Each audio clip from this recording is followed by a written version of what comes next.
Төлөвлөлт нийгмийн хариуцлага ба татврын хамаарлын талаар асуудлуудаа тодруулах гэдэг. Хөгжлийн бэрхшээлтэй хүн ажилуулдаг яг 25-1 гэдэг хуулийн залт байдаг. Яг тэрүүгээр одоо үйл ажиллагаагаа яг ажилуулдаг аж ахуйн нэгжийн тоо хэдэн тоо байна вэ гэдэг тоо. За ажилуулаагүйхын төлөө төлдөг одоо тоо дүн нь бас хэдэн төгрөг байдаг вэ? За хоёрдугаарт нь ер нь энэ татвараас хөнгөлөхдөө бид нар бол одоо зөвхөн мөнгөн дүн орлогын хэмжээг яваад байгаа. Татврын хөнгөлтийн бодлого дээр ер нь энэ хөдөлмөр эрхлэлтийн квот эсвэл одоо хөгжлийн бэрхшээлтэй хүнийг ажилуулж байгаа байдал зэргийг тооцоолох, шатчлах тий өөр одоо урамшууллын татврын бодлогоор дэмжих өөр ямар хувилбар ер нь байж болох вэ? Энэ талаар би бас та хэдийн саналыг сонсох гэдэг. Тэгээд бас тодруулна.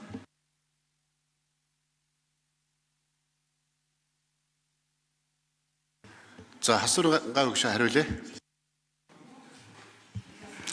За хөгжлийн бэрхшээлтэй иргэдийг ажилуулахад компаниуд дээр 100% хэдэн бэлээ. За нэмээд гүйцэд хариулчаар би нөө тоонуудыг санахгүй болохоор 100% тутамд 25% гэж санагдаж байна. Хүн ажилуулвал татрын бас нэлээд хөнгөлтүүд эдэлдэг. За сая бас өнгөрсөн 2-7 хоногийн сарын чөлөө гишүүн баг мэдж байгаах бид нар бол нөгөө харааны бэрхшээлтэй иргэдийн төв дээр үйлдвэрийн одоо тоног төхөөрөмжид одоо хүлээлгэж өгсөн байна. За тухайл бол одоо хараагүй иргэд буюу одоо хөгжлийн бэрхшээлтэй иргэдээс тэр үйлдвэрээс нь худалдаа авалт хийвэл бас муу ялгаагүй компаниудад бас татрын хөнгөлт эдэлдэг гэх мэтлэн байна.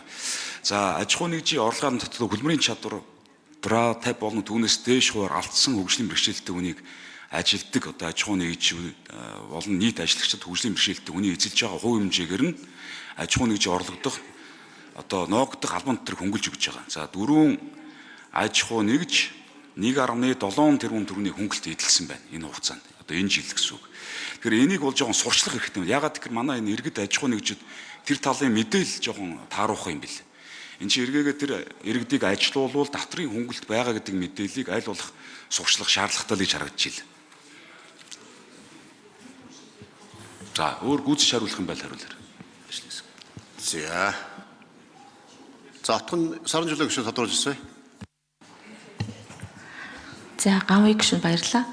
Тийм. Тэгэхээр тэр татврын хөнгөлтийн тийм боломж бас байдаг байх нь. Тэгэхээр тэрийг иргэдэд таниулахын тулд татврын газраас ямар ажил хийсэн бэ? Аж ахуйн нэгжид жишээлбэл та бүхэн хөгжлийн бэрхшээлтэй хүнийг ажилд авах юм бол ийм боломж байгаа шүү гэдэг саяны гавыг гişүний хэлсэн заалтын дагуу хуулийн хэрэгжилтийн дагуу татрын ерөнхий газар ямар ажил хийсэн? Сүүлийн 5 жил ч юм уу тоймлоод нэг хилээд тэрнийх нь үр дүнд хичнээн хүн ажилтаа болсон юм. За хоёрдугаарт нь би асууад байгаа. Ер нь татврын бодлогоор хөгжлийн бэрхшээлтэй хүний хөдөлмөр эрхлэлтийг дэмжих ямар хувилбар байдгийм бэ олон улсад? Энд дээр та нар ямар бодолтой байгаа юм бэ? Би татрын ерөнхий газраас асууж байгаа шүү. За ажлын хэсэг 4.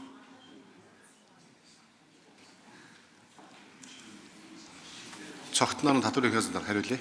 Татрын ерөнхий газар цогтноор нь за татрын албаны үндсэн чиг үүрэгт татвар төлөгчид зөвлөгөө мэдээлэл хүргүүлэх татрын хууль тогтоомжийн хэрэгжилтэнд тавих чиг үүргийнхээ хүрээнд нийт татрын албанд бүртгэлтэй татвар төлөгч иргэн аж ахуйн нэгжүүдэд бол татрын хууль тогтоомжийнхоо сурталчлах хэрэгжүүлэх ажлыг бол хэрэгжилтийг нь хангаж явдаг юм үндсэн чиг үүрэгтэй. За татрын алба бол зөвлөн туслах татрын алба болох зорилтын хүрээнд 2025-26 онуудад бол дунд хугацааны стратеги төлөвлөгөөн дээрээ бол илүү зөвлөн туслах чиглэл рүүгээ бодлогоо тодорхойлоод ингээд явж байгаа.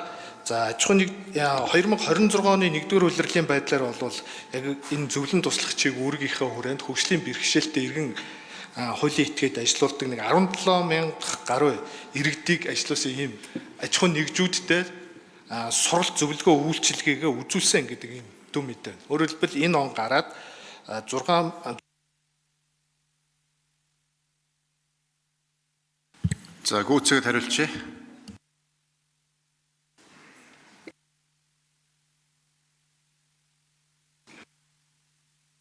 Дөрөвдүгээр микрофон.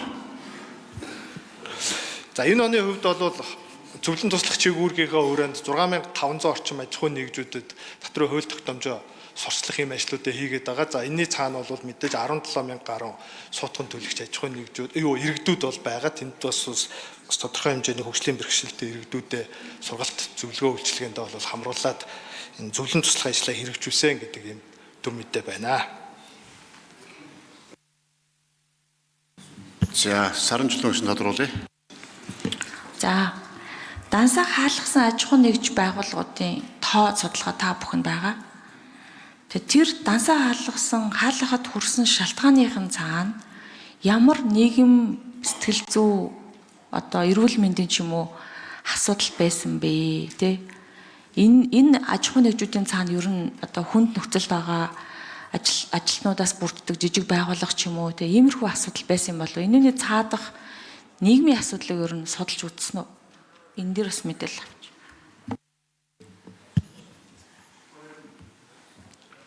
За ажлын хэсэг хариулъя. Ган гişүү.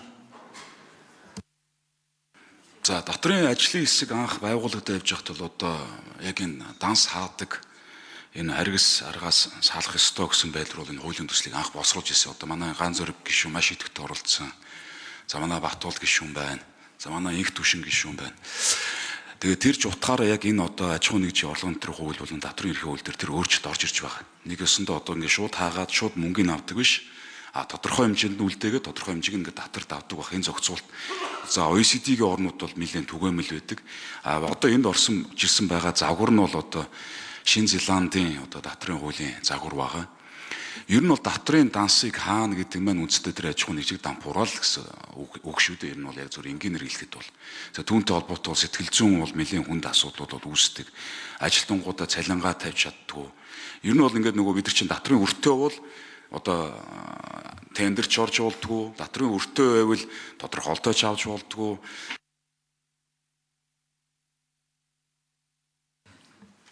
За болцсон.